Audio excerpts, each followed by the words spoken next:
Bonjour à tous, c'est Oli qui vous parle, j'espère que vous allez bien. Aujourd'hui, on se retrouve pour mes favoris du mois de septembre. Alors, j'ai l'impression d'avoir moins de favoris que d'habitude, mais on verra en fonction de la longueur de cette vidéo. On va commencer par mes favoris beauté. Alors, premier favori beauté dont je vous ai parlé sur le blog récemment, donc je vous mettrai la revue, l'URL de la revue en barre d'infos, comme ça vous pourrez voir les swatchs, le maquillage que j'ai pu faire avec. Ça sera beaucoup plus facile pour vous. Alors, il s'agit en fait d'une ombre à paupières liquide de chez Stila. En fait, la gamme s'appelle Magnificent Metals Glitter and Glow. Et en fait, c'est des ombres à paupières liquides. Alors, j'en ai acheté deux. J'en ai acheté une qui est plutôt couleur bronze et une, celle-ci, il s'agit de la teinte Rose Gold Rétro. Et cette teinte là c'est vraiment un coup de cœur. Alors déjà le produit en lui-même est un coup de cœur. Vraiment lisez ma revue parce que j'ai vraiment tout détaillé. Mais déjà le packaging est super mignon. Ensuite, alors moi ce que je trouve hyper pratique en fait, c'est comme elles sont liquides, elles sont ultra faciles à appliquer. Moi je vous avoue, j'ai la flemme souvent de mettre du fard à paupières de mettre du fard à paupières parce que honnêtement ça prend un peu plus de temps. Or là franchement je vous mens pas, je n'exagère pas. Avec ces ombres à paupières, en 1 minute, vous avez fait vos paupières. C'est ultra facile. Donc celle-ci, vu que la luminosité n'est pas géniale, je ne sais pas ce que ça rendra en rendu caméra.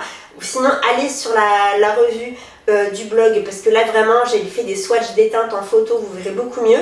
Mais en fait, en gros, la teinte rose gold, il s'agit vraiment de cette teinte-là. Donc c'est vraiment une magnifique teinte rose gold pailleté, vraiment très pailleté, moi j'adore. Et vous voyez ce pinceau, en fait ce qui est génial c'est que ce pinceau il est idéal en fait pour en appliquer sur la paupière. Donc vous avez même pas besoin d'utiliser un pinceau ou votre doigt, vous utilisez simplement ce pinceau là qui est sur le bouchon, qui est voilà, un prolongement du bouchon. Vous en mettez sur votre paupière en franchement 30 secondes, vous avez maquillé votre paupière, c'est génialissime. Donc moi j'ai vraiment un coup de cœur en fait pour la teinte rétro rose gold parce qu'elle est vraiment, vous savez à quel point vous connaissez mon amour pour le rose gold et franchement j'adore. Je trouve qu'en plus ça reste, même si c'est très pailleté, ça reste relativement discret puisque c'est du rose gold. Donc il y a plusieurs teintes et il y a des teintes plus foncées.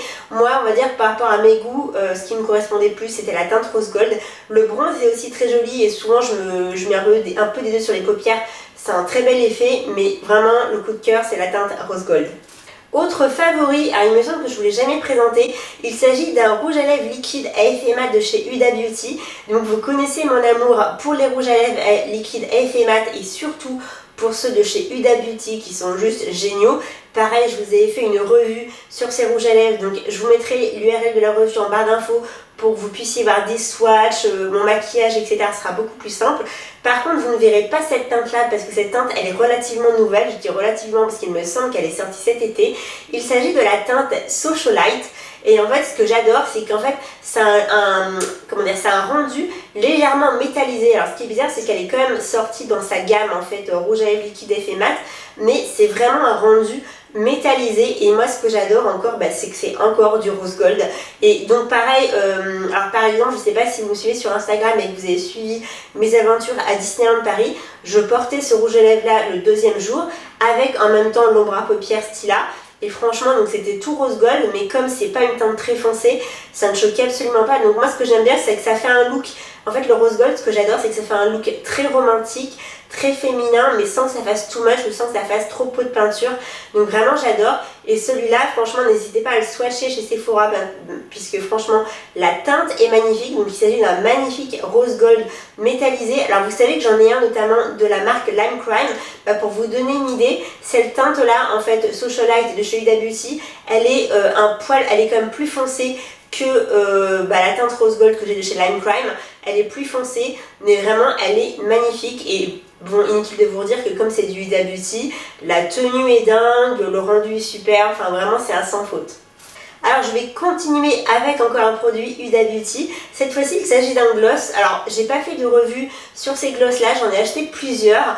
Je vous avoue que tous ne sont pas des coups de cœur, j'en ai vraiment qu'un. J'en ai acheté 2-3 il me semble et franchement ils sont tous top. Alors il s'agit donc des gloss Lip Strobe de chez Huda Beauty qu'elle a sorti cet été. Moi vous savez je ne suis pas trop fan des gloss à l'origine parce que ça colle, enfin moi je suis pas trop, le truc qui va sur les dents, qui va sur les cheveux, je suis pas trop fan. mais je sais que Huda Beauty, on va être honnête, elle se plante rarement quand elle sort un produit de cosmétique. Je pense qu'elle apprend en tant qu'influenceuse et que du coup elle essaye de ne pas réitérer les erreurs des autres marques. Et franchement, ces glosses sont topissimes, c'est-à-dire qu'en fait, on les sent à peine sur les lèvres. Ils sont ultra pigmentés. Alors bien sûr, les teintes claires sont très claires, donc il y a un voile un peu plus transparent. Mais ce qui est vraiment génial, c'est qu'ils sont très pigmentés. Alors ça reste des glosses. Si vous buvez et que vous mangez, il faudra faire une retouche parce que le gloss, il y aura un peu de pigmentation qui restera, mais la partie glossy sera partie. Donc ça reste un gloss, mais franchement je les trouve top parce qu'ils sont absolument pas collants. On les sent à peine sur les lèvres. Et moi vraiment mon coup de cœur, c'est la teinte Saucy. Alors c'est une sorte de, je sais pas comment vous dire, cuivré, mais légèrement rouge en fait. C'est l'une des plus pigmentées que j'ai. Alors moi honnêtement, je n'ai pas acheté de teinte ultra pigmentée, enfin j'ai pas acheté de teinte ultra foncée parce que le souci et moi ma crainte dans les glosses des teintes foncées, c'est que même si ce gloss on le sent à peine sur les lèvres et que certes il est très bien, il n'est pas trop gluant, j'ai peur que si vos cheveux voilà ils se prennent dedans, une teinte claire ça va, mais une teinte foncée vous allez en mettre sur vos joues etc, enfin ça va rendre j'ai peur en fait que ça rende un peu n'importe quoi.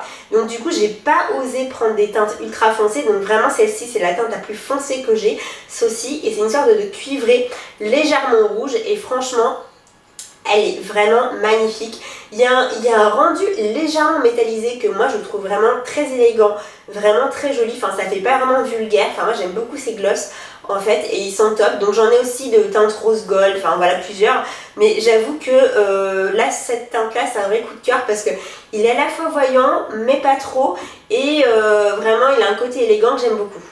Alors encore un produit chez Huda Beauty, alors je ne suis absolument pas en partenariat avec la marque. Voilà, donc c'est un hasard total. Je vais vous représenter cette palette. J'ai passé très rapidement parce que je vous l'ai présentée au mois d'août déjà et j'ai fait une revue sur le blog. Donc pareil, je vous mettrai l'URL de la revue en barre d'infos. Donc je vous en avais parlé déjà au mois d'août. Huda Beauty elle a sorti 2 palettes d'highlighter, une pour les peaux roses et une pour les peaux un peu plus dorées ou mat. Et franchement, les 2 palettes sont des réussites totales. J'ai les 2, elles sont magnifiques.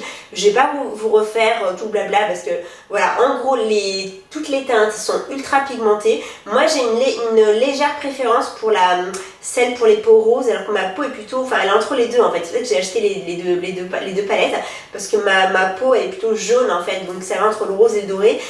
J'ai une petite préférence en fait pour celle-ci qui est pour les peaux roses. Pourquoi? Parce qu'en fait les highlighters sont peut-être plus clairs, donc un peu plus pigmentés, enfin en tout cas ils se voient pas mal. Et ce qui est génial c'est que le blush pareil est plus rosé que l'autre, l'autre est plus beige et le blush là est rosé. Vous voyez la palette est pas mal creusée parce que je l'ai vraiment utilisée pas mal de fois. Les blushs sont topissimes, le bronzer est génial, enfin les 2 palettes sont géniales. Si je dois faire un choix, je vote plus pour celle pour les peaux rosées, mais les 2 palettes sont des réussites totales. La tenue est dingue, la pigmentation est géniale, ça vous donne un glow de ouf sur votre visage. Donc vraiment, je sais que j'en ai déjà parlé au mois d'août, mais je voulais vraiment en reparler là parce que c'est vraiment pour moi une réussite totale et je pense que ça fera partie de mes coups de cœur de l'année en fait. Dernier favori beauté, on y arrive. Alors il s'agit de 2 highlighters en fait de la nouvelle marque Fenty Beauty. Alors pour ceux qui ont loupé le buzz, parce que ça a clairement fait un buzz, mais voilà, si vous n'êtes pas forcément maquillage, vous n'avez peut-être pas entendu parler de ce produit. Donc Rihanna, donc la chanteuse, a sorti sa propre marque de cosmétiques qui s'appelle Fenty Beauty. Donc en fait on va dire comment dire, l'originalité de cette marque c'est qu'en fait notamment elle a sorti des fonds de teint, 40 fonds de teint il me semble, et en fait faites pour n'importe quelle carnation, des peaux les plus blanches aux peaux les plus foncées. Et il faut avouer que c'est assez rare que les marques en fait pensent. En fait, vous avez toujours en général chez les marques de cosmétiques, vous avez les teintes un peu médium, mais c'est dur des fois quand vous avez la peau très claire ou la peau très foncée de trouver votre fond de teint, enfin en tout cas votre bonne teinte. Et du coup, Rihanna, c'était un peu apparemment le souhait qu'elle voulait réaliser en fait en sortant de cette marque de cosmétiques. Donc en gros, elle a sorti une gamme de fonds de teint liquide, elle a sorti pas mal d'highlighters et un gloss. Alors moi, j'ai voulu essayer les highlighters parce que comme vous le savez, il s'agit de mes produits cosmétiques favoris. Donc j'en ai acheté 2, sachant qu'en fait dans un highlighter en fait à chaque fois il y en a 2 en fait dedans, donc du coup ça m'en fait 4. Alors moi déjà j'aime beaucoup le packaging qui est très simple. Ça se verra pas dans cette vidéo mais je compte faire des photos et faire une revue en fait sur ces produits. Donc ça arrivera sûrement au mois d'octobre. Donc en fait ces highlighters, alors on va commencer par celui-là. Donc les teintes, il s'agit de Lightning Dust et de Fire Crystal. Donc moi j'ai une énorme préférence pour la teinte Fire Crystal. Je vais vous montrer ça tout de suite. Enfin voilà le rendu en fait des highlighters. En tout cas version poudre de la marque Fenty Beauty. Je sais pas si ça se verra bien au rendu caméra, mais du coup vous en avez deux en fait. Vous en avez un là, celui-là qui est le Lightning Dust. Alors les deux sont crème, mais celui-là il est plus légèrement un poil plus foncé et nacré, mais très très joli. Et celui-là c'est le Fire Crystal. C'est un magnifique pailleté plus clair. C'est vraiment un coup de cœur. Je le porte dans cette vidéo, mais comme la luminosité n'est pas géniale, je suis pas sûre que ça se voit énormément. Mais franchement, je suis hyper contente. Alors bien sûr, j'avais swatché ces highlighters chez Sephora avant de me décider parce que je trouve que c'est impossible de faire son choix sur internet. Mais vraiment, les deux sont magnifiques. Lightning Dust qui est comme ça, donc un poil plus crème et nacré, enfin couleur crème en fait, hein, et nacré. Et celui-là qui est le Fire Crystal, qui est un de mes préférés parce que vraiment il est très pailleté et un poil plus clair que l'autre, donc plus visible. Donc j'ai dans cette vidéo, mais honnêtement je ne suis pas certaine que ça se voit énormément. Donc vous avez le petit miroir qui sert toujours. Et la deuxième paire d'highlighters, on va dire, que j'ai acheté, puisque du coup voilà, il y en a deux à chaque fois dedans. Donc il y a le Ginger Binge et le Moscow Mule. Alors vous allez être étonné quand vous allez voir la couleur des highlighters. Donc ne vous inquiétez pas, c'est normal. Alors je dis tout de suite, le packaging est crade. C'est un peu le problème des packaging noirs ou blancs. C'est qu'en fait, du coup, c'est ultra crade dès que vous passez votre pinceau. Donc voilà le rendu de ces highlighters. Donc on est d'accord que pour ma peau, ça sert à rien en tant qu'highlighter. Mais vous inquiétez pas, j'avais swatché ces teintes sur le stand de Sephora avant de les acheter. Donc j'étais consciente qu'elles étaient bien trop foncées. Mais quand je les ai swatchées, je me suis dit, c'est pas possible. Les teintes sont trop magnifiques pour ne pas les utiliser.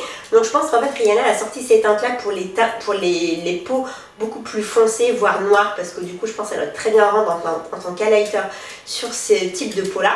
Et par contre, nous c'est vrai quand on a la peau blanche voire jaune, ça on peut pas les mettre en tant que lighter, c'est trop foncé.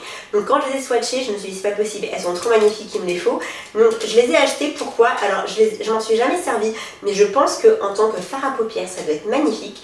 Et surtout moi je m'en sers non-stop comme blush en fait.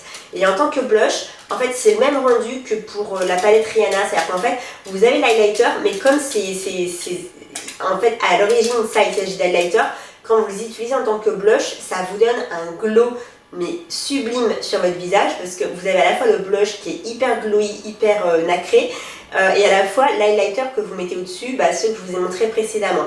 Donc franchement, j'adore l'utiliser en tant que blush. Donc là, vous avez le Ginger Binge qui est un poil plus clair que l'autre et plus nacré, on va dire. Et celui-là qui est le Moscow Mule que j'adore. Et alors je ne sais pas si ça se verra dans cette vidéo, mais en fait il s'agit du blush que je porte aujourd'hui sur mes joues. Donc en fait il s'agit pour le coup d'une couleur un peu plus foncée que le Ginger Binge et surtout très très pailleté. Donc franchement je le trouve magnifique. Et j'en suis folle. Donc les packaging sont un peu crades, c'est un peu le bémol. Mais sinon, ces deux highlighters, même si ceux-là je m'en sers comme blush, ils sont vraiment magnifiques. Alors le gros bémol, j'ai envie de vous dire, de ces produits, comme de la marque, moi je trouve que c'est excessivement cher. Enfin, excessivement cher. J'ai envie de vous dire, chez NARS, c'est les mêmes prix. Mais disons que quand on lance une marque qui soi-disant doit être accessible à tous, notamment pour les carnations de peau, je trouve qu'en fait la marque aurait pu baisser ses prix en fait. Parce que par exemple, moi je suis fan de maquillage, donc bien sûr ça ne me dérange pas de dépenser en quantité limitée dans ce genre de produit. Après honnêtement, si vous n'êtes pas fan de maquillage et que vous voulez des super highlighters et genre un super beau blush qui vous donne un super glow sur votre visage, moi je vais plus vous conseiller les palettes de chez Huda Beauty parce que pour le coup elles coûtent quoi, 40 ou 45 €. Vous avez un bronzer, deux highlighters et un blush, donc en gros vous avez tout pour avoir un teint glowy. Alors que les autres, que je me trompe pas, les highlighters de chez Huda Beauty version poudre, je crois qu'ils coûtent 33 €. Donc 33 € pour deux teintes, ça reste quand même très très cher. Donc voilà, moi je suis un peu choquée par le prix en fait, c'est juste dommage. Bon après, si vous êtes passionné de maquillage comme moi, bien sûr je vous les conseille parce que la pigmentation est dingue, la tenue est géniale et franchement le rendu est très joli. Mais c'est vrai que c'est dommage en termes de prix parce que moi je trouve pas ça si accessible que ça en fait. J'en ai fini avec mes favoris beauté. Donc je n'ai pas de favoris télé ou cinéma ce mois-ci. J'ai juste un favori musical que je vais partager avec vous maintenant. Alors il s'agit en fait de l'album, il s'agit du nouvel album de Nolwenn Leroy qui s'appelle J'aime. Donc je sais, au mois d'août, je vous avais parlé déjà de J'aime de Nolwenn Leroy, sauf qu'il s'agissait du single, qui est en fait le même nom que l'album, ou vice versa d'ailleurs. Et en fait du coup là, Nolwenn Leroy a sorti le 1er septembre son nouvel album, donc j'attendais comme le Messie puisque je suis une grande fan. Je suis toujours en appréhension quand elle sort cet album, parce que moi je suis fan, mais je suis assez objective, je trouve du moins, alors mes amis me le diront. C'est-à-dire que vraiment, si j'aime quelqu'un mais qu'elle se plante ou que j'aime moins, je vais le dire. C'est-à-dire que tous les goûts sont dans la nature. Donc voilà, Or, elle m'a encore agréablement surprise parce que son album est juste magnifique. Alors, ça m'énerve qu'elle soit catégorisée dans le truc, enfin vous savez, dans le truc variété française. Parce que surtout cet album-là, son album est très anglophone. Il y a 3 titres en anglais qui sont magnifiques. Et vous sentez que l'anglais lui va extrêmement bien. C'est pas du tout la première fois qu'elle chante des titres en anglais. Elle a chanté des titres originaux. Elle a chanté plein de reprises. Et à chaque fois, mais enfin c'est magique je trouve quand elle chante en anglais. Donc il y a 2 chansons en anglais qu'elle a mis en musique en fait, puisqu'il s'agit à l'origine de poèmes d'Edgar Allan Poe. Et franchement, mais elle les a rendus en musique d'une manière magnifique. Pour le coup, ça a un côté un peu plus celtique comme ses albums précédents, du moins pour ces titres-là. Donc vraiment, et je trouve que en fait, il s'agit de 2 ballades, et pourtant sa voix, qui quand même elle a une voix très grave, très jolie, en fait sa voix puissante, elle est vraiment magnifiquement mise en valeur dans ces 2 ballades. Donc pour les ballades, donc qui sont des adaptations des poèmes d'Edgar Allan Poe, donc les titres c'est The Lake et A Dream. Clairement elles font partie de mes chansons favorites de l'album, ces 2 magnifiques ballades. Sinon il y a un autre titre en anglais qui est beaucoup plus rock, moi je le verrais très bien en single parce qu'il met très bien en avant sa voix, vous savez, assez puissante. Donc il s'agit du titre Run It Down, et franchement je suis hyper surprise parce que du coup cet album, cette chanson, c'est l'une des plus pop rock de l'album, et franchement elle est magnifique. Donc ça se voit vraiment que l'anglais lui va très bien. Donc moi ce Run It Down, je la verrais très bien en single, mais pourquoi pas. Mais alors moi il n'y a que 2 titres auxquels j'accroche beaucoup moins. Je ne sais pas trop pourquoi, pourtant je comprends les textes, mais je sais pas, que ce soit les mélodies ou les textes, j'accroche beaucoup moins. Mais sinon, elle a des chansons. Alors apparemment, Nolwenn Leroy, d'après ce que j'ai lu, elle s'est extrêmement investie, c'est-à-dire qu'elle a composé la plupart des titres, elle a écrit beaucoup des titres beaucoup des chansons de ce nouvel album. Et ce qui est génial, c'est que les paroles en général, quand vous écoutez, ça a vraiment un sens, parce qu'il faut avouer que des fois, alors que ce soit la variété française ou les chansons en anglais, des fois ça veut dire moyennement quelque chose. Et c'est vrai que J'aime, elle est plutôt originale, mais je l'aime bien plus précieux, c'est une chanson très très jolie.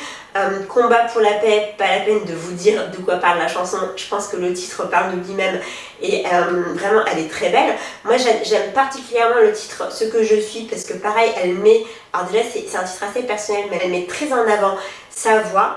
Trace ton chemin, pareil, c'est un des titres les plus pop, on va dire, de l'album avec J'aime. Donc je me suis demandé si potentiellement elle voulait pas le sortir en fait en single. Ça dépend si elle veut sortir que des titres pop ou des ballades, parce que moi je verrais vraiment bien, vous savez, une des ballades en tant que single, parce que vraiment A Dream et The Lake, elles sont magnifiques.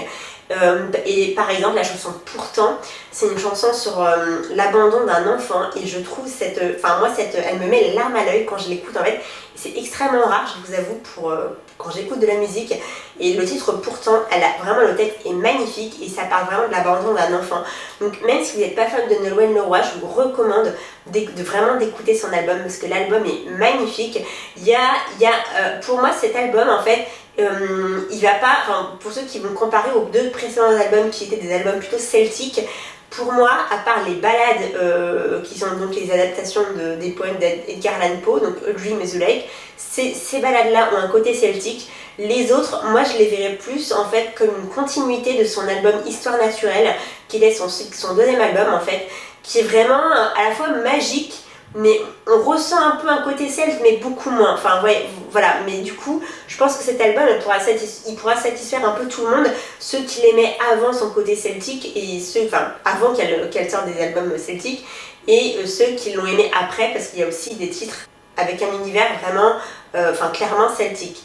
Mais en tout cas cet album c'est une magnifique réussite. J'ai écouté que cet album au mois de septembre, mais franchement je suis ravie, je suis hyper contente. Donc je pense qu'en live ça va encore mieux donner, mais franchement je suis en admiration devant cet album. Et enfin, tout dernier favori que je vais vous présenter, il s'agit d'un favori random. Alors il s'agit d'un manteau pour tout vous dire, donc oui, mais vous avez vu le temps qu'il fait, on n'a pas vraiment eu d'été indien, on passe direct à l'automne. Alors il s'agit d'un manteau, c'est un peu compliqué de vous montrer en vidéo, je vais tenter une approche, vous voyez c'est comme ça. Alors c'est un manteau que j'ai acheté sur ASOS, je crois qu'il m'a coûté dans les 70 €, ça se voit pas trop dans la vidéo, mais c'est un manteau rose pâle en fait, avec une capuche, donc génial pour l'automne. Et en fait ce que j'adore c'est qu'à la fois il y a une fermeture avec pression, et il y a une fermeture comme ça où vous pouvez fermer, vous savez, après la pression, vous pouvez fermer en fait le clapet comme ça, je sais pas si ça se voit, et du coup en fait c'est comme si vous aviez des petits nœuds tout le long du manteau, et franchement je le trouve hyper féminin, hyper joli. Moi qui aime pas trop avoir des manteaux trop gros, bah celui-là il est ni trop gros ni trop petit, mais je le trouve très girly, rose pâle, vraiment très féminin. Alors je vais pas vous le montrer plus en détail parce que c'est un peu compliqué en vidéo. Ce que je vous recommande c'est d'aller voir l'article de blog de cette revue. Donc je vais vous le mettre en barre d'infos parce que dedans en fait j'ai mis mes photos à Disneyland Paris et je le portais à Disneyland Paris et franchement j'ai eu plusieurs compliments, donc vraiment j'en suis hyper contente de ce manteau. Je pense que je vais le porter tout l'automne. Il tient assez chaud, il n'y a pas de laine mais pourtant il tient assez chaud, donc si vous avez un sweat en dessous etc c'est parfait. Donc je suis hyper contente de ce manteau, je l'ai porté tout le mois de septembre. Et voilà, quand je suis allée à Disneyland, vous savez, il fait comme relativement frais, il y a beaucoup de vent. Bah écoutez, il m'a clairement servi et vraiment il rend super bien je trouve, et il est aussi très confortable. Donc pour ceux que ça intéresse de le voir plus en détail et du moins porter, je vous conseille d'aller voir un article de blog, donc la revue sera, le lien sera en dessous, et du coup bah, vous verrez comment je le portais à Disneyland Paris, et franchement gros coup de cœur random. Donc voilà, j'espère que cette vidéo de mes favoris du mois de septembre vous a plu. N'hésitez pas à me dire en commentaire si vous connaissiez certains produits que je viens de vous présenter. En tout cas moi j'en suis vraiment, c'est que des coups de cœur. Le choix n'a vraiment pas été difficile pour ce mois-ci. Si cette vidéo vous a plu, n'hésitez pas à mettre le petit pouce sous la vidéo comme d'habitude. N'hésitez pas non plus à visiter mon blog Le Petit Monde de Holly Dolly sur hollydolly.fr et à me suivre sur l'ensemble des réseaux sociaux comme Facebook, Twitter, Instagram et Snapchat pour suivre mon actualité quotidienne. Merci beaucoup et à bientôt.